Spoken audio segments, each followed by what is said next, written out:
Halo semuanya, perkenalkan nama saya Evi Sunjaya, NIM 30118111083. Kelas 18 Akuntansi 3, jurusan Akuntansi Fakultas Ekonomi Universitas Bangka Belitung. Dalam mata kuliah Kepemimpinan dengan dosen pengampu Ibu Maya Yusnita SE/MSI, saya akan mempresentasikan analisis saya mengenai jurnal internasional tentang kepemimpinan untuk memenuhi tugas mata kuliah kepemimpinan.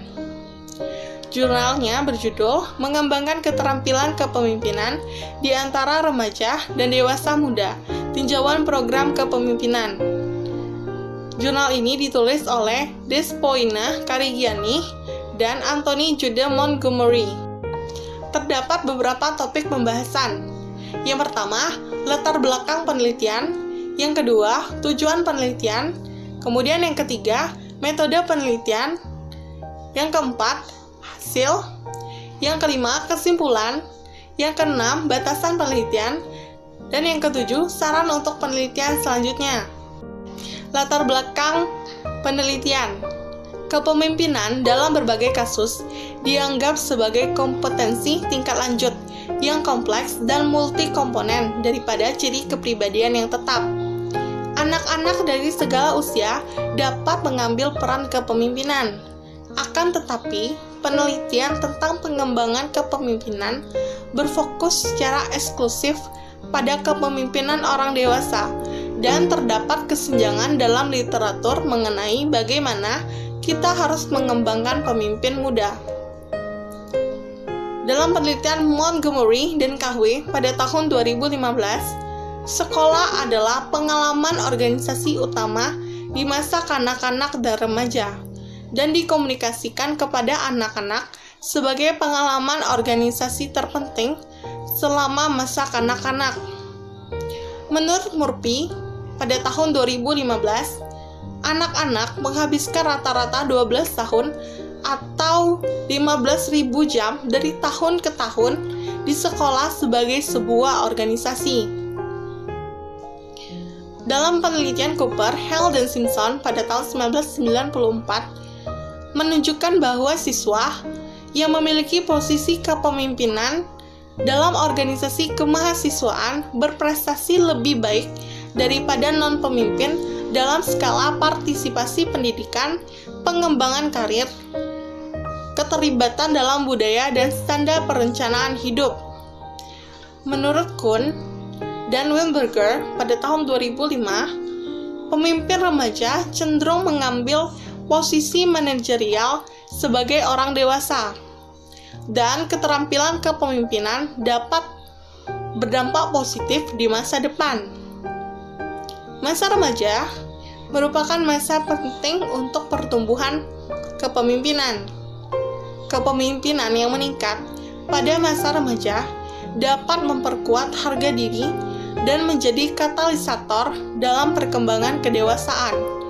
Akan tetapi, banyak remaja yang tidak memiliki kesempatan atau tidak ditawari kesempatan untuk bertindak sebagai pemimpin. Dan model kepemimpinan dewasa seringkali tidak sesuai untuk remaja yang memiliki kebutuhan perkembangan yang unik. Dalam penelitian Linden dan Verman pada tahun 1998. 3 teori utama kepemimpinan, yaitu teori tujuan jalan, teori kontingensi, dan teori transformasional atau transaksional belum cukup menjelaskan bagaimana remaja berkembang sebagai pemimpin, dan tidak ada literatur tentang bagaimana teori ini berlaku untuk dewasa, muda, dan anak-anak. Meskipun perhatian yang terus meningkat diberikan pada kepemimpinan transformasional dalam literatur dan teoritisnya yang luas dalam BAS tahun 1998 dan penerimaan praktis dalam Afolio, perkembangan perilaku kepemimpinan transformasional jarang diteliti dan masih sedikit dipahami, terutama di kalangan anak muda. Selama 10-20 tahun terakhir, mengembangkan pemimpin pada usia sebelumnya telah mendapatkan daya tarik dan dibuktikan dengan pengenalan program kepemimpinan untuk mahasiswa sarjana dalam penelitian Auckland dan Falkenburn pada tahun 1996. Tujuan penelitian. Penelitian ini bertujuan untuk mengidentifikasi literatur mengenai dewasa muda sebagai pemimpin dan memeriksa bukti dasar untuk manfaat yang terkait dengan program kepemimpinan dengan dewasa muda. Secara khusus, penelitian ini akan dilakukan pemeriksaan konten dan proses masalah yang berkaitan dengan program kepemimpinan untuk dewasa muda. Metode penelitian. Penelitian ini menggunakan metode penelitian deskriptif. Penelitian mengidentifikasi studi dengan program pengembangan untuk dewasa muda dari tahun 2003 hingga tahun 2015 yang berupa artikel melalui 3 database. Yang pertama Scopus, kemudian PubMed, dan ScienceDirect. Penelitian ini pada awalnya bertujuan untuk memasukkan hanya anak-anak sekolah menengah baik di sekolah dan pendidikan luar ruangan. Namun peneliti memperluas kriteria untuk memasukkan mahasiswa karena terdapat penelitian yang terbatas pada anak-anak sekolah. Artikel dalam penelitian harus memenuhi beberapa kriteria. Itu yang pertama, artikel harus merupakan penelitian asli yang melaporkan program kepemimpinan aktual yang ditujukan untuk dewasa muda. Sastra seperti surat, editorial, dan resensi buku, dan makalah teoritis dikeluarkan. Kemudian yang kedua, abstrak ditinjau untuk menentukan apakah pelatihan kepemimpinan merupakan fokus utama daripada fokus prefer artikel. Kemudian yang ketiga, artikel harus diterbitkan dalam bahasa Inggris dan ditinjau oleh rekan sejawat. Terdapat 413 artikel yang berpotensi relevan diidentifikasi di 3 database berbeda. Terdapat 166 artikel di Scopus, kemudian 187 artikel di PubMed, dan 60 artikel di ScienceDirect. Namun, hanya terdapat 9 artikel yang dipilih untuk tinjauan program kepemimpinan karena memenuhi semua kriteria inklusi. 3 penelitian dilakukan di Australia, 2 di Hong Kong, 1 di Amerika Serikat, 1 di Malaysia, 1 di Israel, dan 1 di Taiwan. Durasi program kepemimpinan berkisar dari 1 hari sampai 1 tahun, namun dalam 2 studi, durasi tidak ditentukan. 5 dari 9 studi melibatkan siswa sekolah menengah dan 4 dari 9 studi melibatkan mahasiswa. 5 dari 9 studi usia partisipannya tidak dilaporkan. Hanya 3 studi yang menggunakan kelompok kontrol. Kelompok kontrol memiliki kriteria pemilihan yang sama dengan kelompok penelitian, tetapi kelompok kontrol mengikuti program yang tidak memiliki kesamaan dengan program kepemimpinan intervensi. 8 dari 9 studi ini menggunakan metode kuantitatif dengan kuesioner, kecuali 1 pendekatan yang menggunakan pendekatan kualitatif dengan wawancara. 3 studi menggunakan kedua metode. Semua studi melakukan pengukuran sebelum dan sesudah kecuali 1 studi. Hasil. Secara keseluruhan, studi dalam penelitian ini dicirikan oleh 2 tujuan makro, yaitu untuk mengevaluasi efektivitas program dan untuk meningkatkan kemampuan keterampilan kepemimpinan peserta. Studi yang termasuk dalam tinjauan program kepemimpinan menunjukkan heterogenitas yang cukup besar di antara program yang digunakan dalam hal durasi, tujuan, metode, dan hasil.